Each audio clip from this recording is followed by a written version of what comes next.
waxaa farxad weynaya maantay inaan hor imaado shirkan wada tashiga aan ku magacoonay oo ah dawladda Puntland iyo ganacsatada reer Puntland oo aan ka mid ahaan jiray dhowr bilood ka hor waxaan ahaa mid in ka mid ah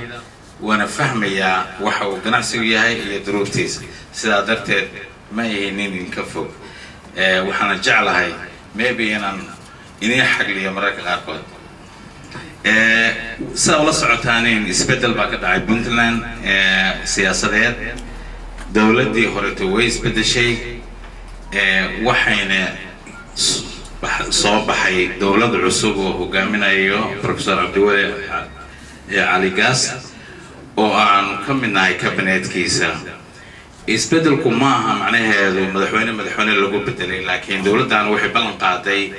إسبدل دينعكستا وأمانك سياسة دقالها هي رماها برشدة انتبه لكن وحن السويدين له اسبدل كاسو سليبه كدعي كرا اسبدل كاسو وحو كدعي كرا مركي تابقل نقطو بحينتا اي قناستدو بحيسو عشورها كواجبي إن شغال أبورا أو ضدك شغالها أو مانتي بنتلان مع شغالان باكجدا البرايفت سيكتور البابليك سيكتور كله بدو بأي شغال أبورد أي بلابان أو يومدو شقيسو هذا يومدو شقيسونا دوحي كواجب وقرن يساعي مسؤولية الغالة سيكون قادر هاين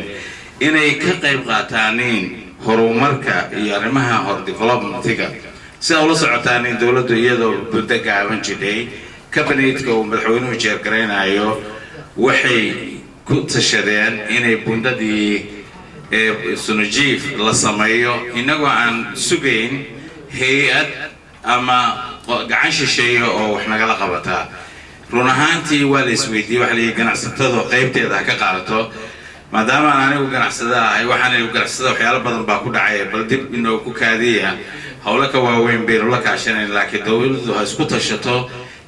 بندداس أو مهم النوع سأقول سعتان روكي بصوص عند جوجل روبكاس هدي مركز سوى فتحانين دلكو كلا جاية موفمنت يجنعسنا مصعناي دولة مركز وحي كتشتي إني مرول بيس كتشتو أو يدو يس كتيدين وحقبسن كده يدو لك عشان يسا بالشدة غيبة هذا كلا دول سيدا ترتيب وحن ليه جنعسدو هفر طريقة هذا إني مناي أمجرتا أو حقبسن كده يسكون تشم كده دبلوماسية النظام كعشوراتك هدي السماية وحن عاد مرور بان دليل دولة هريتها ويسوسو جدينا يعني إن عشورته لقادين وحبوا حكايرهن لقادو عشورته وحل المكان وتحليل سميني أمان وبارتان سميني عشورته وحل قادا بقولك بصدق وحكاير وحن هو هدي عشورته لقادو ويسيب عشورته بريق لقادو إن يسكت في العشقار لهين إن سامح هذين هرومر دينع كستا إنه السمين له وأنا وقتهن هدان عشور له عشورته وحوي دولة وحوي مقام كده وحي سيف ساية دولة ده دين نقطة عفمات دين نقطة طريقية هرومر كليتو عشور لعنتد وحوي الله ما سمين كرو لقوما نطير سنة كرو سنبري هيد دي بدأ إنه كتم عدا وإنه كعنته وفرسن هذا سنة بدل باكج داخل تايدا waxaan jeclahay inay walalahay ganacsatada oo anigu aan kamid ahaan jiray inaynu arintii hore wax ka bedelo oo aynu la shaqeeyno dawladda cusub cashuurtana bixino musuqmaasuq wixii allaale wixii musuqmaasuq danteena ka hor imanayana aynu ka soo horjeesano sidaa darteed waxaan u baahanay documentationka iyo waxyaalaha loo baahan ama manifest ha noqoto ama controlka ha noqoto ama diiwaangelinta ganacsiga iyo meelaha maartay loo baahan in la cashuuro oo si nidaamsan loo sameeyo si aynu cashuurta u helo taabagalna u noqoto geedi socodka dawladda cusub ee Puntland xiriirka ganacsatada iyo dawladda Puntland anaga dawladdan waxay talo ku gaadhay inay ganacsatadu noqoto partnership ama saaxiibo waxay wadaagaan oo danta guud laga wada shaqeeyo oo isku dan noqdaanin anay balsan noqon kuwa ay ka cararaan dawladda jeeb nin lacag laga saaro jeeb kale la geliyo laakiin ay noqoto mid maslaxadda guud laga wada shaqeeyo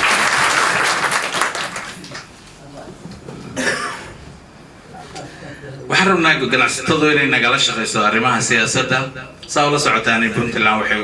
la ballan qaaday in Puntland xuduudadeeda la sugo oo la helo Puntland dhammaystiran ee amnigana laga shaqeeyo haddaan amni la helina waad garanaysaan in noloshu waxba ka dhiman amnigana waxa lagu sameyn karaa iyadoo cashuurta la bixiyo dhaqaalahana la kobciyo ugu dambeyntii waxaan leeyahay waxayna ku waajibay inagoo dhan inaynu si positive amaan aynu u wada shaqeyno oo uga wada shaqeyno danta guud ee isbedelka la leeyahay waa isbedel weeye isbedelka waxaan doonaynaa dhinac kasta haddii noqoto mid dhaqaale mid amni mid ganacsi iyo horumar intaba aynu ka wada shaqeyno iyadoo ay wadaagaan dawladda iyo ganacsatada iyo shacabka intiisa kale ay gacmaha isqabsadaan waxaan garanaysaa Puntland 15 sano ayay jirsatay maanta 16 bay gashay weli dhaqaalaheena ilaahayna dhaqaale ma dhamaystira waxaad moodaa dhaqaalaheena independent ku yahay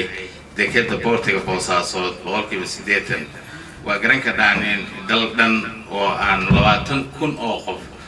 baa mushaar la siiyaa 20,000 oo shaqaalaha kaliya waa 20,000 dawladuna dadaal bay sameynaysaa inay dheeri inay at least samayso ilaa 20,000 oo ciidamo iyo civil servants isku jireen mushaar bixiso waxay rabtaa inay ka qayb qaadato arrimaha horumar arrimaha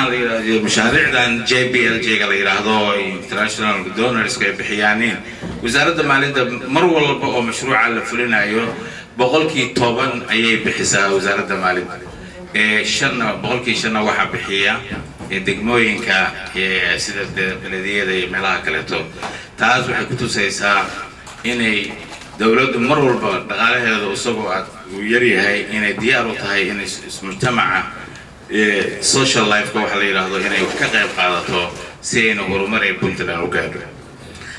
waan ognahay duruufo badan oo ganacsatada haysta inay jiraan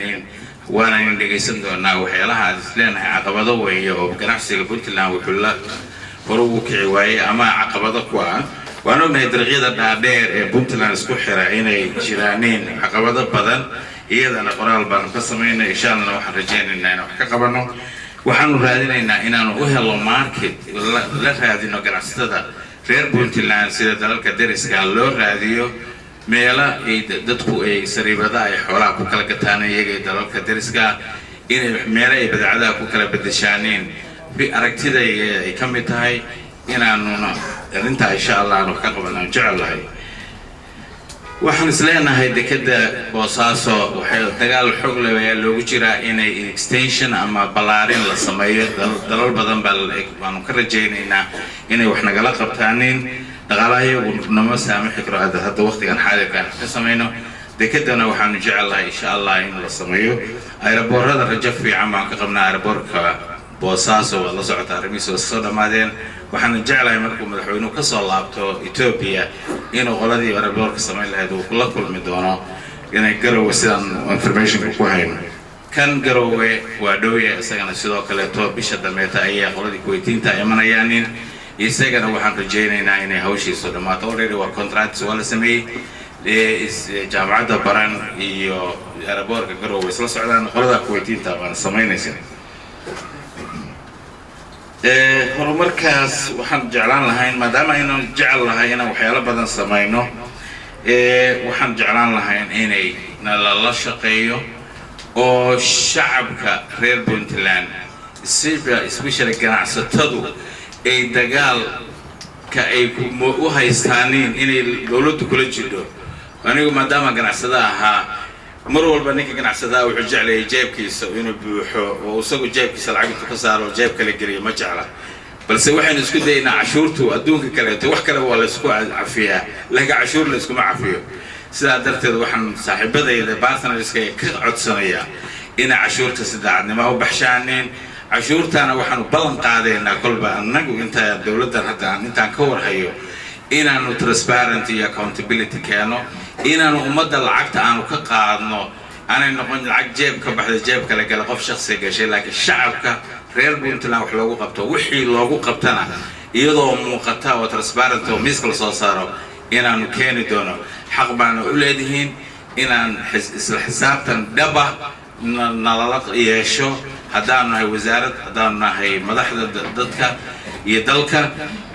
diyaar baan u nahay isbedelkayguna waa naga dhab waxaanu ka hadlaynaa mujaamalo maahay waa dhab weeye daacad bay naga tahay waxaan rabnaa Puntland ka gedisan Puntlandtii shalay ma ankiri karo mana ankirayo in wax la qabtay oo meel wax online wax maartay waxba la qabtay laakiin runtii Puntland meeshii la rabay in la gaarsiiyo lama gaarsiin waxay ku xiran tahay inagoo gacmaha isqabsana inagoo saaxiibnimo iyo ehelnimo iyo niyad fiican aynu gacmaha isku qabsano Puntland waxaynu gaarsiin karaynaa wadan horumaray ka dhigi karaynaa resource fiican baynu leenahay dhaqaale badan buu dalku leeyahay ma aha dalku dal faqiira laakiin wuxuu u baahan yahay amni iyo istiqraar haddii amni la helo oo dalka lagu soo diiran karo dad badan oo partners oo waxna la qaybsado waxayna aan qaadan laakiin wax wadaagi karo ayaa loogu yeeri karaa dalka sidaa darteed qof walba nolol fiican ayuu ku noolaanayaa khasab ma aha qofka reer Puntland inuu qaato $100 iyo wax la mid ah mushaar u qaato waxa weeye reer Puntland waxay ku korsacdaan gold bay ku korsacdaan dahab bay ku korsacdaan resource la taaban karo ay ku korsacdaan resource kaas wuxuu u baahan yahay nabad buu u baahan yahay wuxuu u baahan yahay stable wadankan oo nabada oo lagu soo dhiiranayaa shakina igama jiro in Puntland haddii ay dadku iyo aragtidooda mideeyaan inay Puntland noqonayso dalalka loo soo shaqo tago ee aan laga shaqo tagin taas waa u baahan laakiin waxaan leeyahay taamidnimadeena wax walba ku xiran yihiin waxa inaka khaldan aynu saxano waxa inoo fiican aynu haysano waxaan leeyahay ganacsatay way isqaanayo baasha waa jecel lahay laakiin wax noloshu waa short waqti gaaban baad bini adduunka lagu noolaanayaa waxaynu fiicanahay wadankeena wajiga uu leeyahay waji ka gedisan inaan gaarsiino gacantiina dawladdu u baahan tahay inaad ka qaybsataan amni ahaan iyo politically iyo dhaqaalaha iyo horumarka aad ka qayb qaadataan aad baan idin soo dhaweynayaa waa mahadsantihiin